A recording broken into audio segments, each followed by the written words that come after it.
En Ruidosas, cada invitado es dueño de sus palabras. Las opiniones expresadas en el programa reflejan únicamente sus puntos de vista personales y no los de este podcast. Ruidosas no se hace responsable por los comentarios o ideas compartidas durante la entrevista. Bienvenidos a Ruidosas, el espacio donde las historias cobran vida. Soy Edgar Colina y aquí exploramos las realidades y los desafíos que enfrenta la comunidad LGBTIQ+, compartiendo experiencias auténticas que inspiran, empoderan y conectan. Únete a nosotros cada semana mientras conversamos con invitados extraordinarios que nos brindan su perspectiva sobre el amor, la identidad, la salud mental y mucho más. Prepárate para escuchar, reflexionar y sobre todo sentirte acompañado. Comencemos. Hola a todos, bienvenidos a Ruidosas. Hoy quiero abrir un espacio para un tema que muchas personas enfrentamos, pero no siempre hablamos. Y esto es sobre el duelo migratorio. Yo, como migrante venezolano viviendo en Chile, he vivido esta experiencia. He sentido las emociones intensas de dejar mi país, mi gente, mi cultura y encontrarme en un lugar nuevo. Me di cuenta que el duelo migratorio no solo es real, sino que puede ser muy profundo. Y al no saber cómo manejarlo, muchas veces sentimos que estamos solos en este proceso. Para ponerlos en contexto en este tema, quiero mencionar algunos datos importantes.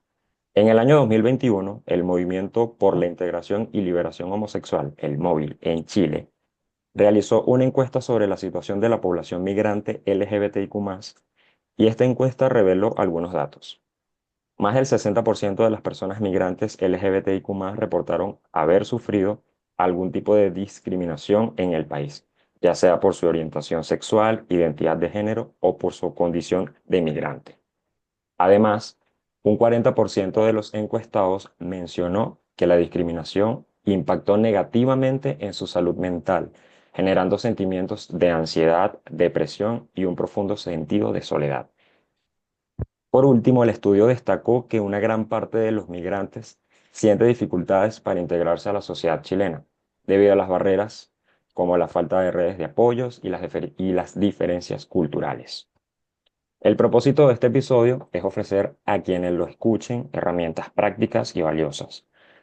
No estamos solos. Hoy tenemos una conversación con dos expertos en salud mental quienes nos ayudarán a entender y sobrellevar este duelo migratorio. Para esta conversación nos acompañan Ignacio Pérez Palacios, psicólogo con una sólida experiencia en el acompañamiento de migrantes, y Augusto Spinelli, quien se especializa en procesos migratorios y trabajo con poblaciones LGBTIQ+, ambos desde Argentina y cada uno con un enfoque profesional diferente pero con un mismo propósito: ayudarnos a entender y a cuidar nuestra salud mental. Bienvenidos chicos, Ignacio, Augusto, a Ruidosas.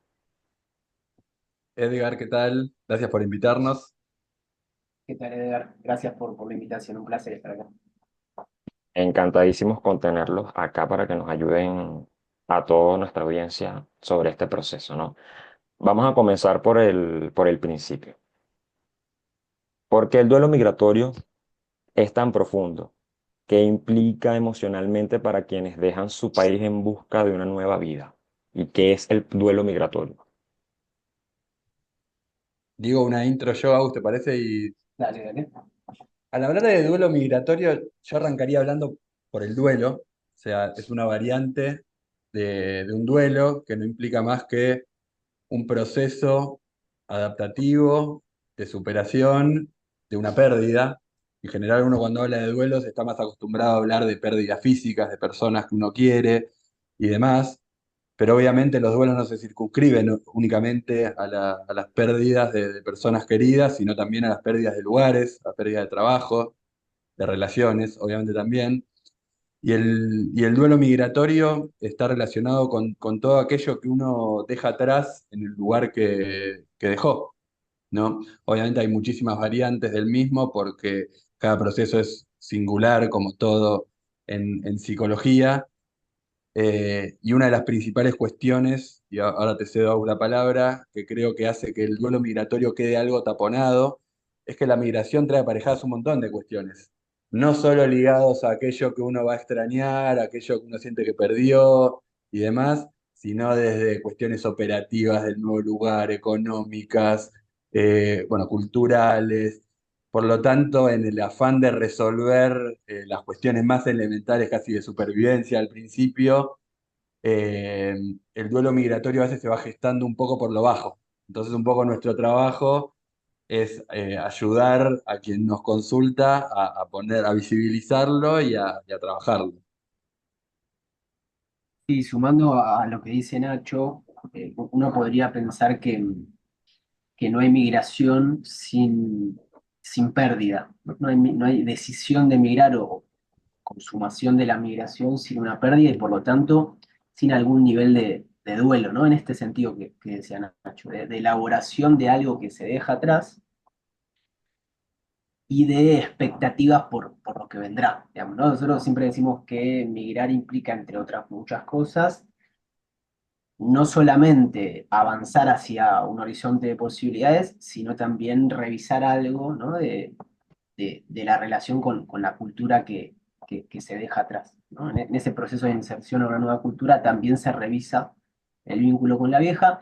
Y retomando algo de lo que decía Nacho, una de las particularidades, digo, de las especificidades del duelo migratorio tiene que ver con que es siempre parcial, ¿no? Porque de alguna manera eso que se duela sigue estando, ¿no? En la gran cantidad de casos. Digo, la tierra que se deja sigue estando, es recurrente, ¿no? Porque no es de una vez y para siempre, porque cuando hay, bueno, algunos sucesos significativos que suceden allá, ¿no? Cumpleaños, fallecimiento, distintos eventos, suele reaparecer algo de esto, ¿no? Es integral, ¿no? Es múltiple por esto que decía, ¿no? La migración es, digamos, es cambiar el contexto cotidiano, es cambiar una rutina, es cambiar vínculos, el núcleo de pertenencia, cuestiones culturales, digo, hay un nivel de integralidad de ese duelo que, bueno, no siempre se realiza con naturalidad, con fluidez, ¿no? Sino uno podría pensar que la famosa montaña rusa de emociones es parte inherente de ese duelo. Bueno, vos lo sabrás mejor, Edgar. No, en primera persona lo he vivido y creo que ha sido un viaje profundo en aceptar esta nueva realidad, ¿no? Porque hacías mención a esto, lo del sentido de pertenencia, que uno creo que como seres humanos queremos pertenecer a algo, un grupo, lo que sea. Y creo que va como que también ligado mucho de este proceso en que uno pierde hasta su identidad. Y sobre todo creo que cuando existe, digamos, esta interseccionalidad, ¿no? A las personas LGBT, que eres migrante, que estás como en este pleno proceso de quizás autodescubrirte, de quién eres, aceptarte, y llegas a un lugar donde no conoces nada, tienes que empezar desde cero, porque literal la vida del migrante al principio es todo es muy fuerte, ¿sabes? El conseguir trabajo, adaptarte a a la nueva realidad, a la ciudad donde estás viviendo es muy fuerte, pero iría por ahí mi siguiente pregunta, ¿no? Para quienes llegan a un nuevo país en plena exploración de su identidad, ¿cómo influye esto en el proceso de adaptación y de su autoconocimiento? ¿Te referís al migrante en general, digamos? Sí, sí. Bueno, la primera etapa suele ser, por supuesto que hay etapas que se dicen, digo, predefinidas, ¿no? Después se da con la complejidad singular de la historia de cada quien, ¿no? Del momento de cada quien, pero en general el primer momento suele ser de un gran estrés, ¿no? Porque, bueno, esto que decíamos, ¿no?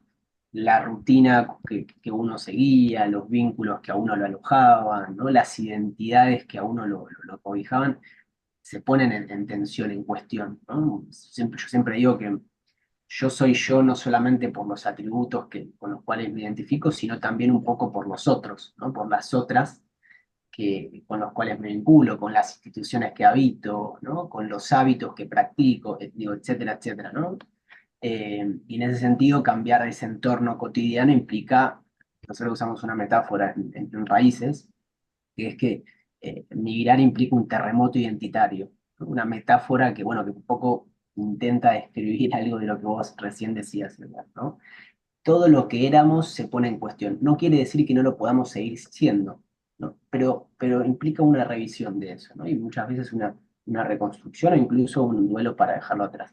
Y en ese sentido, el primer momento, y ya ahí te dejo, Nacho, el primer momento es de estrés porque implica, bueno, ver cómo me voy adaptando a este nuevo entorno en relación a la vivienda donde me voy a instalar, en relación a cómo voy a sobrevivir económicamente, digo, ¿no? La búsqueda de un nuevo trabajo, siendo migrante, eso siempre implica cierta complejidad, a excepción de que ya se tenga un trabajo garantizado, que es el, digamos, no es proporcionalmente lo mayoritario. Bueno, esto, los nuevos vínculos. Ahí sí, y con esto te dejo, Nacho, sí vemos que hay una diferencia sustancial si hay alguien que me reciba, ¿no? Alguien residiendo en ese país, en esa región, que me reciba, que me resulte medianamente familiar, ¿no? Trazamos una diferenciación entre migrar a un lugar absolutamente desconocido con migrar a un lugar en donde haya al menos una cara conocida. Yo, ya que Agus fue muy claro en su respuesta, le voy a dar un enfoque diferente. Estoy medio atravesado porque acabo de, antes de entrar a la conversación, estaba con una paciente. Me resonó mucho la palabra autoconocimiento que usaste recién, Edgar, porque justamente no es una persona migrante, con la cual estaba charlando recién, y ella justamente me hablaba algo así como que uno es lo que es, lo que quiere ser y demás, y también lo que esperan que uno sea, ¿no? Entonces, a veces, en un ámbito no migratorio, lo que uno es o lo que uno puede abrir, las dimensiones que uno puede abrir de sí mismo y en este proceso de autoconocimiento, a veces está un poco obstaculizada por el entorno. Mientras que por la positiva, al dejar el lugar de origen, dentro de este universo de cuestiones novedosas por abrir y todo lo desconocido por conocer, también hay facetas de uno mismo que se abren. Y quizás en ese sentido, quizás abriendo cuestiones que uno en el entorno nuclear histórico, conocido de toda la vida, capaz no se habilitaba tanto a abrirlas. No digo que no haya obstáculos en una migración, que sin duda lo hay, seguro que en el transcurso de la conversación los iremos charlando, pero es tierra fértil para abrir nuevas áreas de uno mismo, me parece, una migración. Porque si no, también uno enfoca siempre más en las cosas negativas, en lo difícil, y acá hay un desafío lindo también. Y no digo que sea la generalidad, pero yo he hablado con muchas personas que luego de emigrar conocieron algo que lo tenían totalmente adormecido o desconocido. Y en ese sentido es algo muy lindo y promisorio también, ¿no? Sí, ahí puedo agregar algo, Edgar, o Sí, claro, por supuesto. no, para reforzar lo que dice Nacho, muchas veces la distancia física con aquellas ataduras, digo, con esto de las expectativas del resto para conmigo, ¿no? La distancia física de irme a otro país, a otra región, implica ciertas posibilidades, ciertas condiciones de posibilidad para desplegar algo de eso, ¿no? Algo de eso que podemos pensar, bueno, no era lo que los otros esperaban de mí. El tema es, y acá nos encontramos con muchos motivos de consulta, que esa sensación de libertad inicial, combinada con ese estrés que te contaba, a veces implica una situación angustiosa cuando las personas migrantes se dan cuenta que a pesar de la distancia física, están repitiendo lugares que no quieren repetir en los vínculos que van construyendo, ¿no? Es decir, que hay algo de la presión externa que también muchas veces se internaliza y me lo llevo con la mochila. No sé si se entiende un poco la idea. Ahí en general nos cruzamos con, bueno, con muchos motivos de consulta, con nuevos pacientes, en ese sentido, implica cierta complejidad. Sí, es verdad, porque creo que de alguna manera las creencias con las que venimos arrastrando de nuestro lugar de origen, también traemos eso en la Mm. mochila, que es como una mochila invisible, pero que igual vienen con nosotros. Y me gusta mucho lo que dijo Nacho porque sí, bien, el proceso migratorio para cada quien es distinto, hay muchos matices, porque puede ser desde un lado positivo, un lado negativo, pero buscando como que esta cara bonita, este lado positivo, estoy de acuerdo contigo porque siento que al momento de que yo salí muy joven, yo salí a los 22 años, me tocó empezar solo y justo también, o sea, fueron muchos procesos, pues, para no entrar en política, pero ajá, todos conocemos la situación que está atravesando actualmente Venezuela. No fue una decisión eh, propia de decir como que, mira, bueno, ya me quiero ir de Venezuela porque voy a ir a surgir, quiero, no, o sea, literal fue como que, como decimos allá, salí con una mano delante y una mano atrás. Era mi maleta con lo justo y listo. Y justo en ese periodo en que yo estaba recién llegando, en ese momento yo estaba en Perú, también falleció mi abuelo, que fue una figura importante en mi vida. Y fue como una mezcla de emociones, de angustia, ansiedad, depresión. Y recuerdo mucho al Edgar de ese momento. Y recuerdo también mucho unas palabras que me dijo mi abuela, que ella me decía antes de salir. Cada vez que sientas que quieras tirar la toalla, que no puedes más, respira profundo, cuenta hasta tres y dale, y vuelve a darle. No te rindas, no te rindas. Y a mí ese consejo lo apliqué muchísimas veces. No sé cuántas veces conté hasta 10 100 porque necesitaba como que ese hilo, ese cable a tierra para volver a conectarme conmigo mismo y a seguir, porque realmente no tenía más opción de rendirme porque era yo y era mi sustento yo, tanto para mi familia como para mí mismo, así que necesitaba estar bien mentalmente y emocionalmente. Pero yéndonos por allí en esto, en este tema, ¿no? Siento que a veces también la discriminación influye mucho y sobre todo vemos estos discursos xenofóbicos, quizás generalizando a, a cierta población migrante por su país de origen.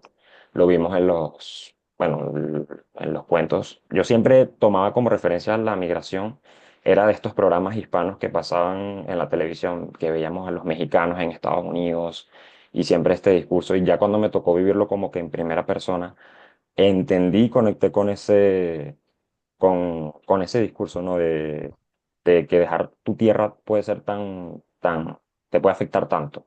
Pero, ajá, ¿cómo la discriminación puede afectarnos a nosotros, a las personas migrantes, a nuestra identidad, a nuestra autoestima?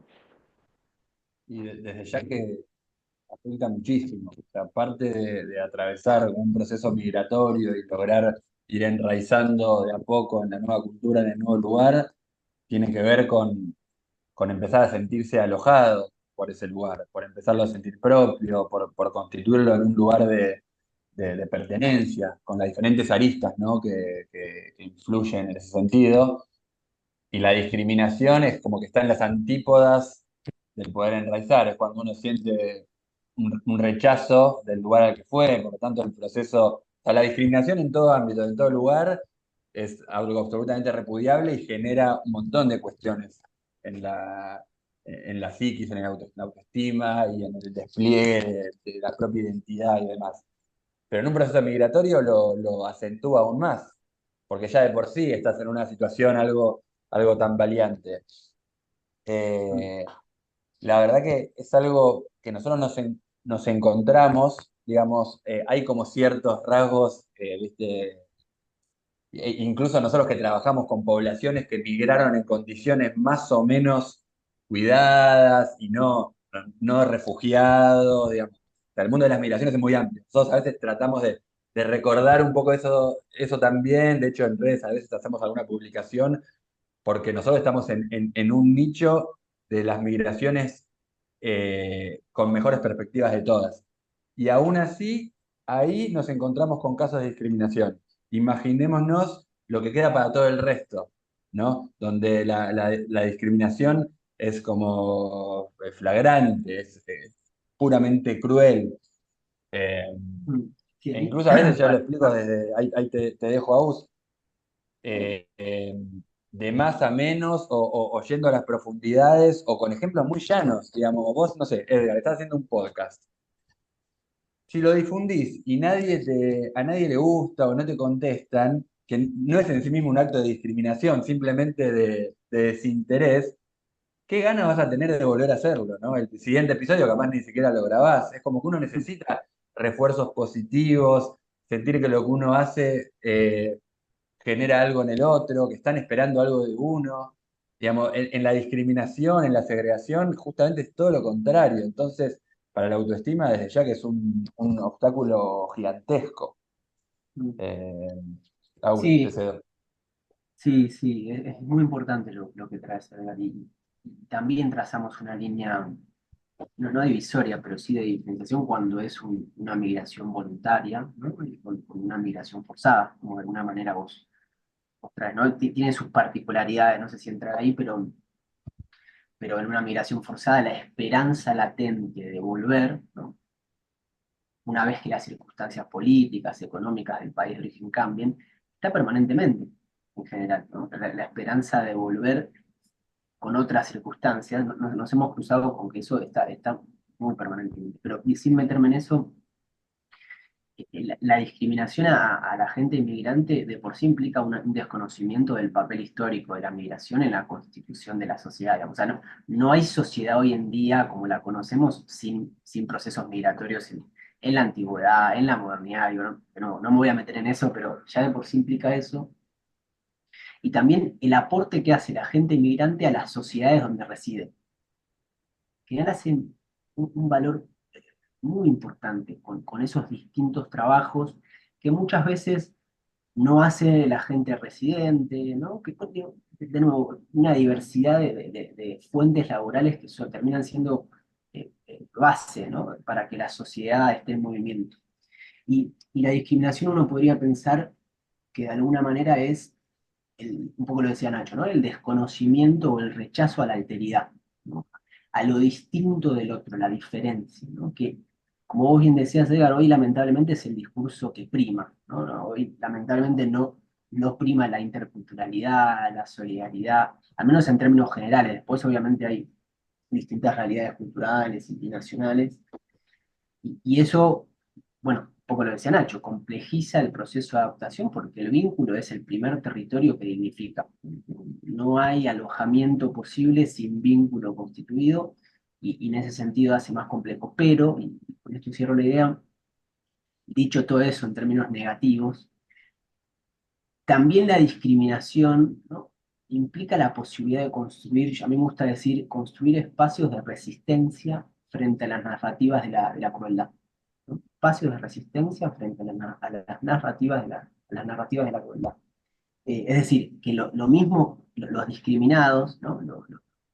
Las discriminadas también pueden aprovechar el potencial en ese sentido para agruparse en torno a eso que discriminan, ¿no? Y acá lo llevo también incluso a la comunidad LGBT+, ¿no?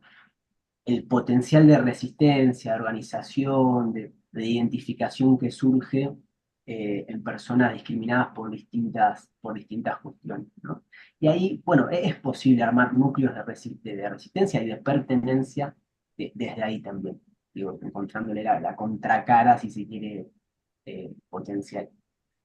Agrego algo a lo que dijo Agus. Eh, una paciente mía, sin ahondar tanto en su historia, pero tiene una familiar muy cercana que es afroamericana y está sufriendo un proceso de discriminación muy fuerte desde que migró a un estado que encima no es de los estados que uno pensaría que los que más discriminación hay, pero sí hay un predominio muy grande de población blanca y cayó en un lugar en el que de arranque la rechazaron mucho, se sintió muy sola y logró construir algo con eso. Logró encauzar todo lo que esta discriminación le generó, se metió en una organización de Black Power, creo que se llama, e hizo algo con eso que le generó un lugar de pertenencia y como una respuesta no pasiva frente a esto que sufría. Y hoy por hoy, tiempo después, está en un lugar totalmente, totalmente distinto, ¿no?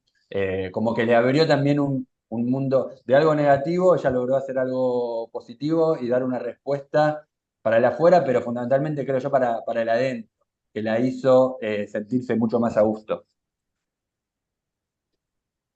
Siempre creo que esos puntos de darle la vuelta y conseguir dar un resignificado, ¿no?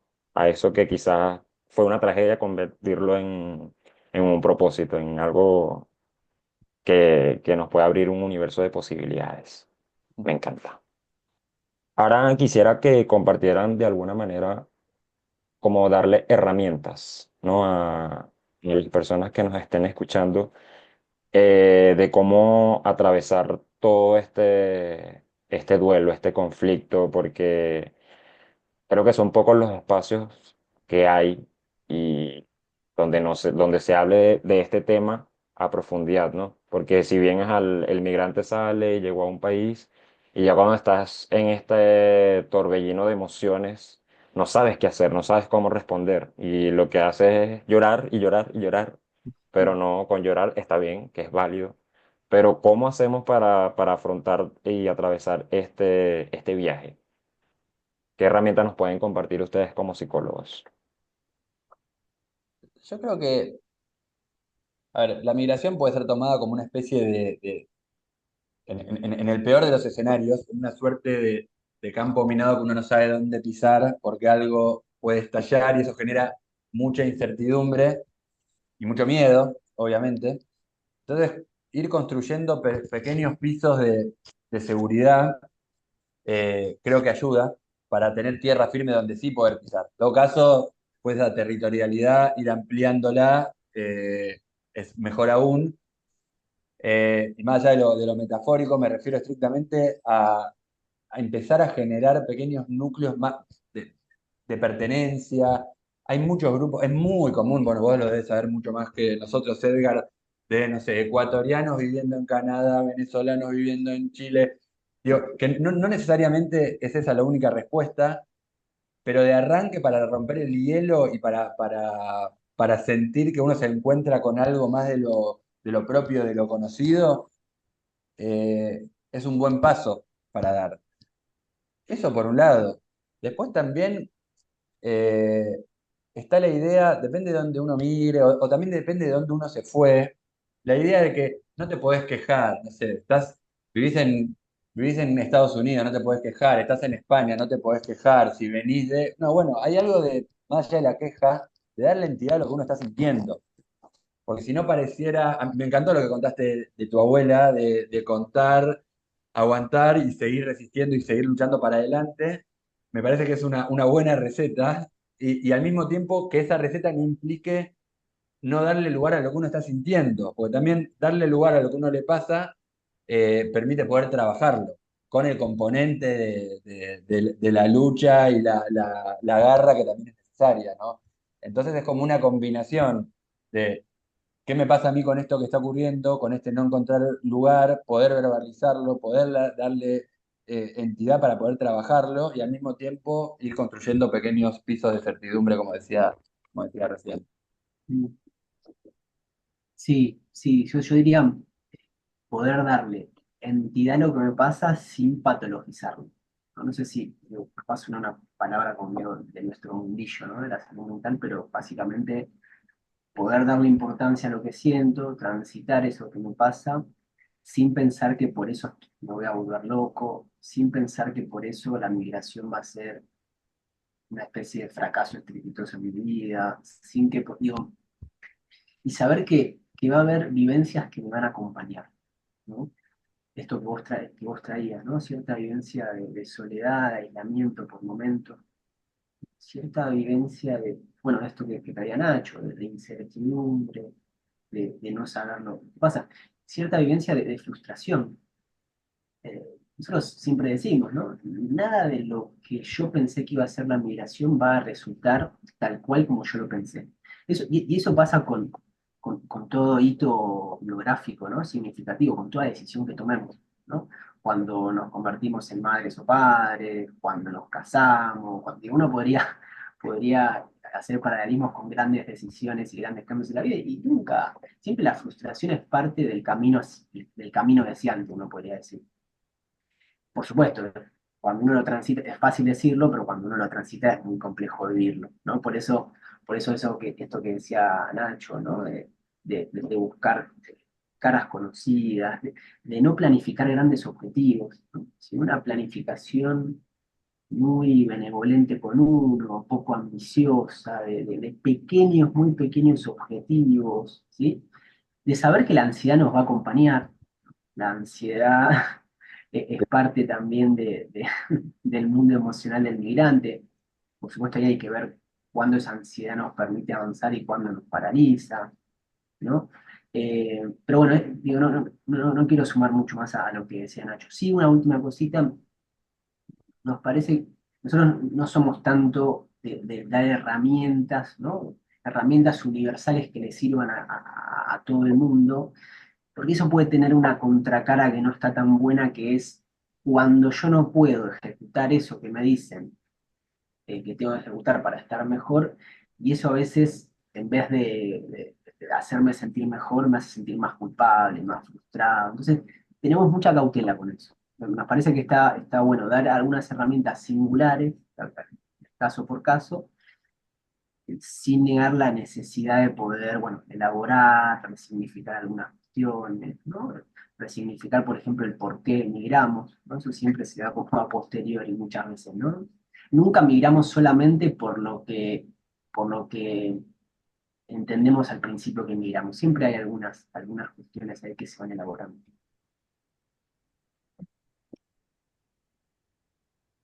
Cerrando ya esta conversación, que daríamos 1000 podcasts aquí porque el tema de la migración es muy, muy amplio y hay muchas caras, muchos matices.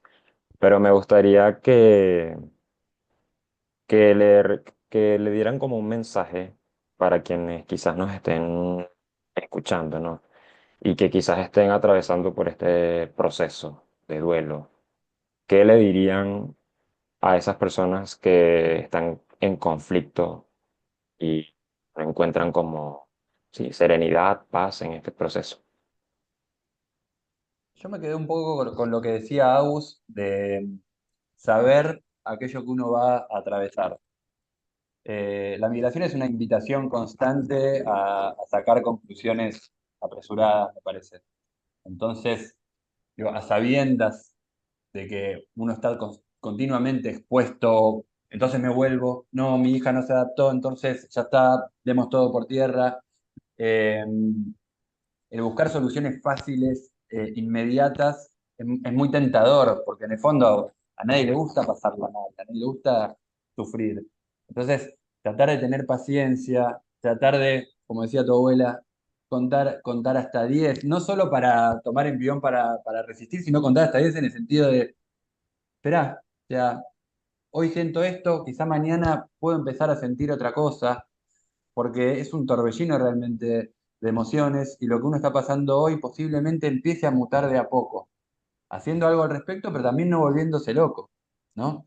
Y también desde la lógica de las herramientas que decía Agus, que a veces las herramientas no es cuestión de que nos las den, sino que nosotros tenemos herramientas que a veces no nos damos cuenta que las tenemos y es cuestión de a poquito de ir descubriéndolas y empezar a usarlas para lograr sentirnos mejor con el momento que estamos atravesando y también recordar que por alguna razón decidimos tomar esa decisión.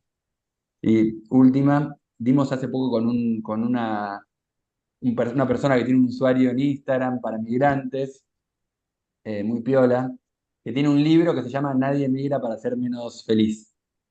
Como mensaje, siempre con la inocencia, estos mensajes que ojalá todo fuera tan color de rosas, pero hay algo de eso, hay algo de cierto en eso, ¿no?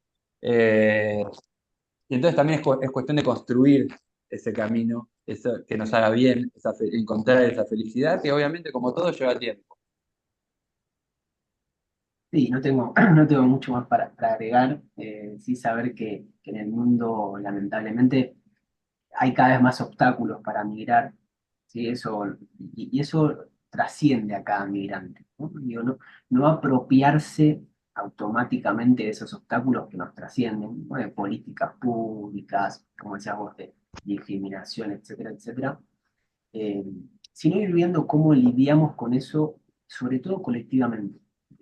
Me parece es una convocatoria a juntarnos, ¿no? A agruparnos con aquel o aquella que está transitando una situación similar, ¿no? Despejarnos con ese otro o esa otra parecida, sobre todo en los momentos de mayores tensiones, nos parece fundamental.